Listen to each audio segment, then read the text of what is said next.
Hi guys and welcome to my review of the LG Leon. I just recently reviewed its bigger brother, the LG Spirit, which used the Mediatek SoC. This time though I made sure to get the Snapdragon 410 to get a better feel of how big of a difference there is between those two SoCs, and I will talk about it later in the review, but as for right now, let's check the device itself. On the front we can see the camera, the earpiece, the LG logo, otherwise everything is very clear. Also, as you can see, the bezels are of a totally okay size. On the back we have this nice brushed aluminum back that feels just great, doesn't pick up any fingerprints, but is just very grippy all times.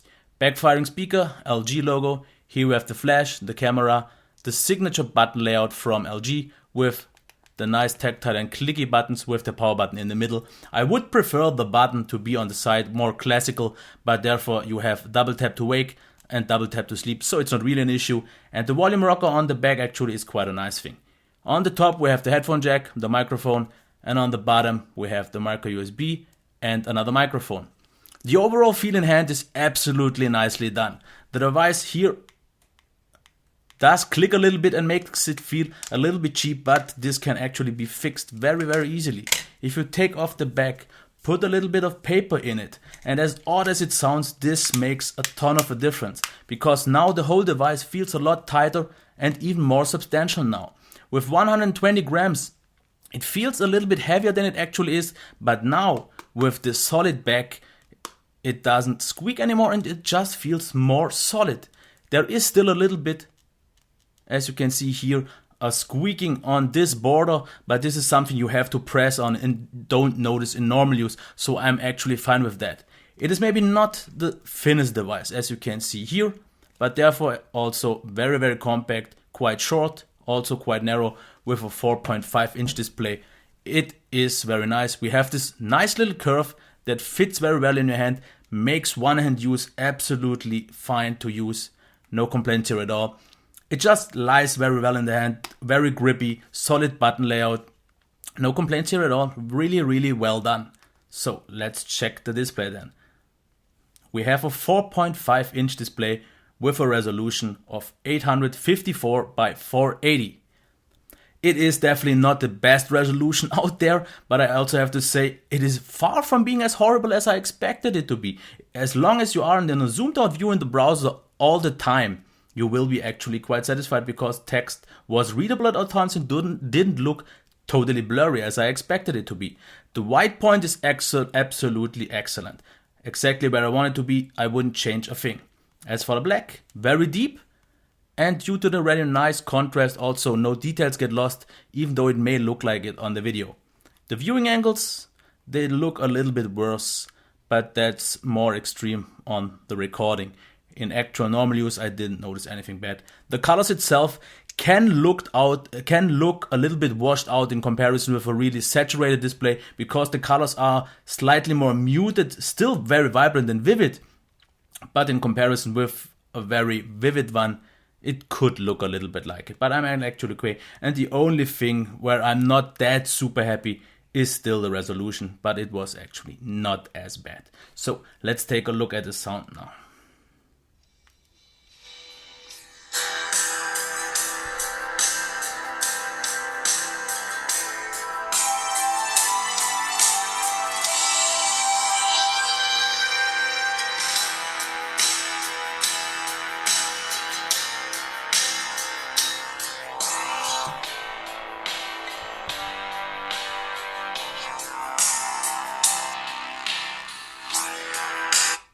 Yes, for sure, backfiring speakers can be blocked. You notice it on the desk and you notice it with my finger, but in normal use it didn't really happen.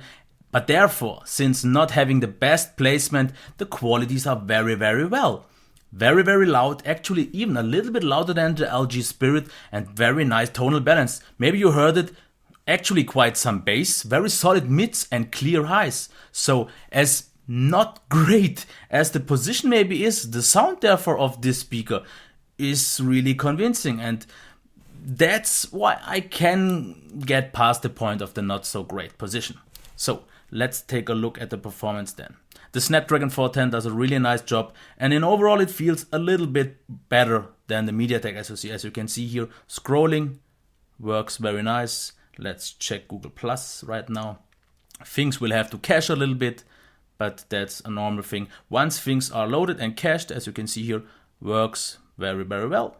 No problems. It is maybe not the most snappy and fast feeling device due to 1 GB of RAM. The multitasking capabilities are a little bit slowed down. This could be maybe due to 1 GB of RAM or the memory leak of Lollipop. But for a 1 GB device of this price range, things are okay, because once you are in an app, as you can see here, things are smooth. Let's check the multitasking. Go into an app that hasn't been loaded for a while, and now you will see this can take up a while now, and it will reload. But if we enter it now and let it load, as you can see here, okay, once again, totally fine. So multitasking is a little bit limited, but working quite well. So let's get into the gaming performance now. And this is where you will see the biggest difference compared to the Mediatek SoC. Because as long as you are in the OS and within apps, the actual difference is quite marginal and doesn't really make enough of a difference to make the decision. But if you enter, for example, a game, this is where things look a little bit better for the Snapdragon. Because it just has overall better frame rates, is a little bit smoother, less frame drops. As you can see here, both are playable at all times, and it is still not on a flagship level. As you can see here though, absolutely playable at all times. This is just where the Mediatek didn't deliver that great, because here we have a really smooth and really nice working experience. Not that it was bad on the Mediatek, but if you plan to game a lot, then I would definitely recommend the the Snapdragon. If it's just for the OS and you don't play games, you could use either. But therefore, with the Snapdragon 410, you also get LTE, which you don't get on the Mediatek SoC. Let's get to the battery life then. Charging time was 2 hours and 10 minutes, according to System Monitor Lite. I had a little bit of an issue with my chargers. With the original one, though, things were charging just fine. As for the battery life, very, very convincing and solid, I have to say. Over the course of one day, so let's say 16 to 20 hours, I got 4.5 hours of screen on time with a brightness of 70%, no LTE, no Google Now, and no location, but these are the same conditions as on all my other review units, so still definitely comparable. Over the course of 2 days, I was able to get about 2.5 to almost 3 hours of screen on time, which is still very good. The standby drain was very solid, but I can't really say how good it was, because this device has an issue, and also the LG Spirit had this kind of, because once the device is, for example, charged to 100%, you can leave it up for 20 hours on standby and it will still show 100%. And then you can even use it for half an hour or maybe an hour and still have 100%, and then it will just drop to maybe 80% or something that the value is that it actually corresponds to. So this is something to keep in mind. You can't always rely what you see on the battery meter, but if you know actually usually what you can expect, you know where you are. This is a little bit of an odd thing, and I don't know what it actually is about, but with 4.5, at least 4 solid hours of screen on time, I don't see an issue to get through one day. As for the software, I won't show it off because I made a dedicated video just for the Lollipop UI for the LG Spirit, which is exactly the same here on the LG Leon. And just real quick, I like it a lot. I prefer it over stock for a few various reasons. I have customizable quick settings, I have double tap to wake, I have double tap to sleep, I can adjust my navigation bar, and I have a few useful enhancements with not really any gimmicks. That it is for a really quick see. And if you want to see a little bit more, just check the video once again. All I can say is I really, really like the UI, even though it's maybe not the most beautiful one, but actually I don't think it looks bad. As for the camera, we have a 5 megapixel camera, and the only minor weakness I would say is the sharpness itself, because the overall qualities like color reproduction is done very nice. We have a nice color balance. The green, for example, looks very realistic, very true to life, nicely saturated but not oversaturated, and all this has been done really well, but just sometimes I see some over sharpen happening and some double contours or a slight bit of a blurry video.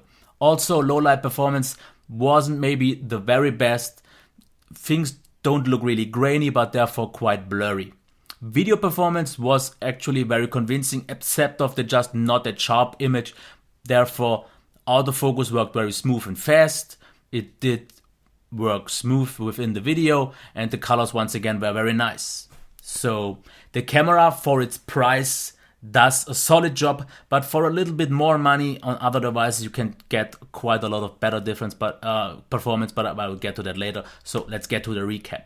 Design, very well, I like it a lot. Feel in hand is great. The build quality itself though just isn't the best. The display in terms of qualities itself is absolutely flawless. It's just the low resolution that isn't that convincing, but also not as bad as I thought.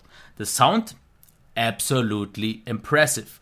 Very, very loud, actual quite nice tonal balance, and the only minor weakness would be the position that I actually didn't mind that much. Performance, very smooth, very consistent throughout the whole system. Just multitasking, as you maybe saw, sometimes a little bit wonky, a little bit janky, and for example, typing with SwiftKey at sometimes could become very laggy. Gaming performance though was very good, and if there is the decision to be made between the Mediatek and the SoC, I think the gaming makes the biggest difference. If you want to play games a lot, then I would go for the Snapdragon. If it's just for the in-system performance and in-app performance, the difference was really marginal and it doesn't really make a whole lot of a difference. Software already, once again, I like it a lot. Very useful, very handy, not bloaty, not gimmicky. I think they've done a great job. In terms of camera, I think the camera can't quite compete with the rest of the overall qualities because mostly due to the just not that sharp image. But if you get past that and on the display itself, the pictures look quite good. If you share it or so, it will be good enough. But in this price range, you can't expect the very best. And this leads me to my final words. Is it recommendable? If we compare it, for example, with, I think the closest competitor would be the Moto E, then I would definitely prefer this because of the even better feel in hand, not maybe built that well, the way better display, the better camera, the better sound. So this has all been done better. So I would definitely recommend it more over the Moto E. But same as the Moto E already, I can't give it my full recommendation because there are phones that are just slightly more expensive, like the LG Spirit, like the Moto G, and maybe something like the Lumia 640 that cost a little bit more but offer quite a lot more. You get the high resolution display, you get the even better build quality. Performance though is pretty much on same par. The camera quality will maybe be though the biggest difference because there is a quite big jump. So I would say the two biggest differences are the display that is higher resolution and the camera that also is a little bit higher resolution. Otherwise, performance is pretty much the same, battery performance is pretty much the same, feel in hand on this one is actually really nice. So I think it's up for you to decide. You know what is great, you know what is not that great. That actually isn't a lot on this device. If I would have to pick one bad thing, it would be really hard for me to tell because maybe it would have been the low resolution itself, even though the qualities of the display are so great that I can't really say it's a flaw or something like that. And if this is your price limit, because here with the LTE version it's about 140 and I think the non-LTE version is 120. If that is your limit, you definitely don't do anything wrong. I used it for almost 2 weeks as my daily driver and I could get my things done pretty much in the same way. The only thing where I noticed it mostly was the typing experience with SwiftKey that was a little bit hindered. Multitasking itself, I couldn't multitask the way I usually do, but if I used the way that I had here with this few limitations, just jumping a little bit different in terms of the apps, the experience is pretty much the same. So definitely a very good budget phone, but if you pay a little bit more, you get a whole lot more. That's it for my review of the LG Leon. If you liked it, please give me a thumbs up, subscribe to my channel, and if you have any further questions or comments, just leave them in the comments. Okay, until next time, bye.